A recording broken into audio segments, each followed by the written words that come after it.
What's up everybody, it's Azafreak. Here's a new video of Warface tutorials, and today we're gonna talk about the loadout in Warface competitive matches. So let's get it started.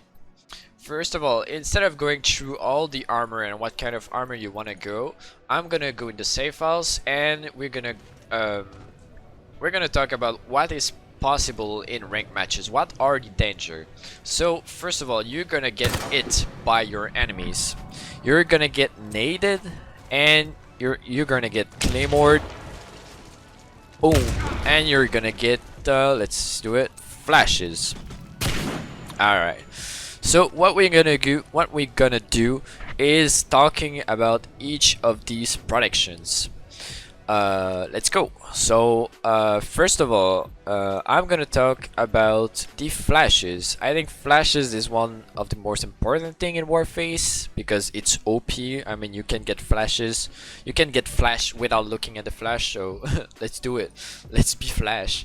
So how can you avoid being flash? First of all, there is the engineer open cup helmet. It decreased the flashbang effect by 90%. There is also the earthshaker and the tactical helmet. Earthshaker helmet. Oh, let's talk first of all. Let's talk about the Open Cup tournament. Open Cup tournament. For the Open Cup tournament, I will go with the Engineer Open Cup helmet. For ranked matches, I will go with Earthshaker helmet because it has head protection, and it regain your health over time.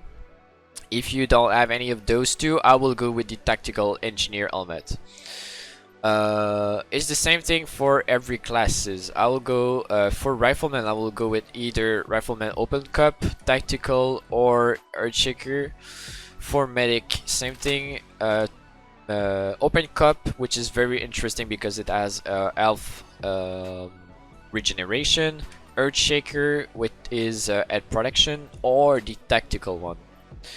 For the sniper, I will go with the sniper open cup helmet, the earthshaker one, or the tactical helmet. So let's restart from the beginning.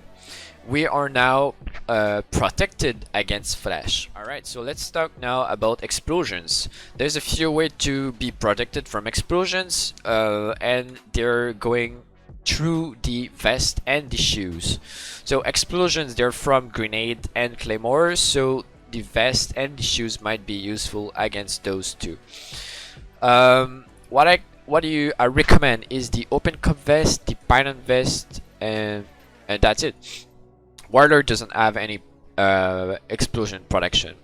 I will go. The difference between these two is open cup vest has a bit more explosion protection and some features like you're protected from melee and you are reloading faster.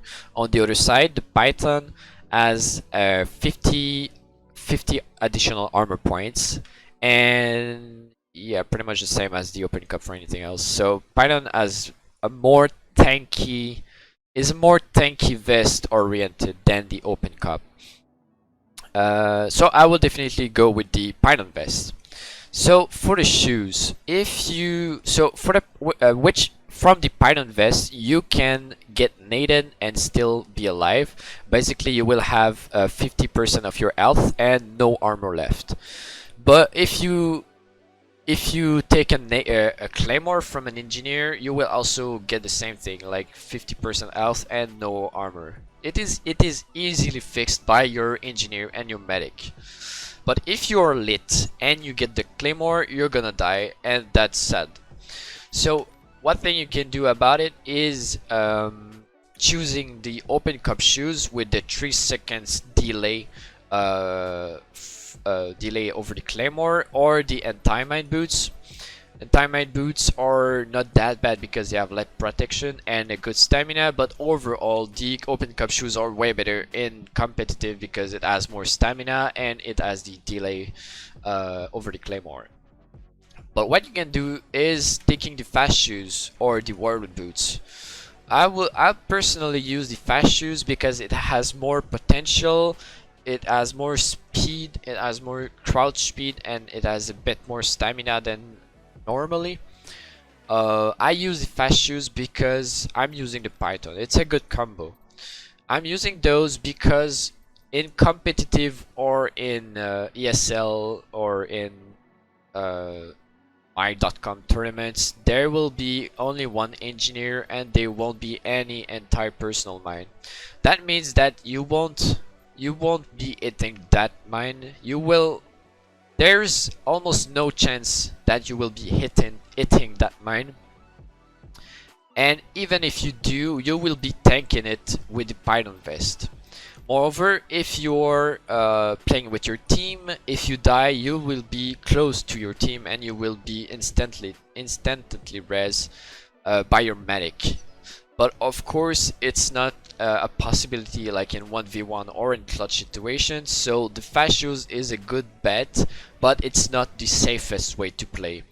Right now I'm playing with the open cup shoes because it has no repair cost, but fast shoes will be a very good idea to use it. So that's it for the explosions. So the last thing I talked about in the beginning of the video is tanking. What you want to do is having a gear that makes you more susceptible to survive in a hostile environment. So I already talked about the Python and it has 50 additional armor points, but I want to talk right now about the protective gloves. The protective gloves have a 20% damage increase protection to the hands. That means that you can basically that means that you can tank a sniper shot. With a bad sniper, you will get hit markers. With a good sniper, if he shots your hands, you will get knocked down instead of dying in the first place.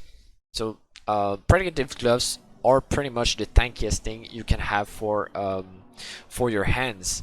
The Python vest is a good combo with it. And there's nothing to do really with the shoes or the helmet. As I said before, the Earthshaker Rifleman helmet are very good because it has a 70% head protection. That means you can tank a headshot from low damage rifles and SMGs. Like the R16, you will need 2 bullets from the R16 to kill that Earthshaker helmet. For the shoes, I don't really know what will be good. I think there's other thing to think about when you're selecting your shoes. I know the protective shoes might have a good damage decrease, but really with your shoes you wanna prioritize something else than damage protection. So protective gloves for damage, Python and shoes for explosives, Rifleman helmet for flashes. So that's it. We are not protected from flashes, from grenades, from claymore and anti-personal mines. We are also protected from a sniper and any other weapon in the game. I hope you like this video. Please drop a like and subscribe. And of course, in the comment, you can tell me what you are using in competitive. For myself, I was using the Sapper helmet before with the Warlord boots and the carbon fiber and the Warlord rifleman vest. I was using the Sapper helmet because I was choosing to be protected from the claymores instead of the flashes. Someone told me a flashes doesn't kill, a claymore does. But when a good flash is thrown, you will get killed. So I prefer now to choose the flashbang protection. I'm not using those warrior things anymore because they are so expensive, and I'm not using any boosters, and I'm not using the carbon fiber gloves because I want to be tanking a sniper shot, and I'm not using melee anymore.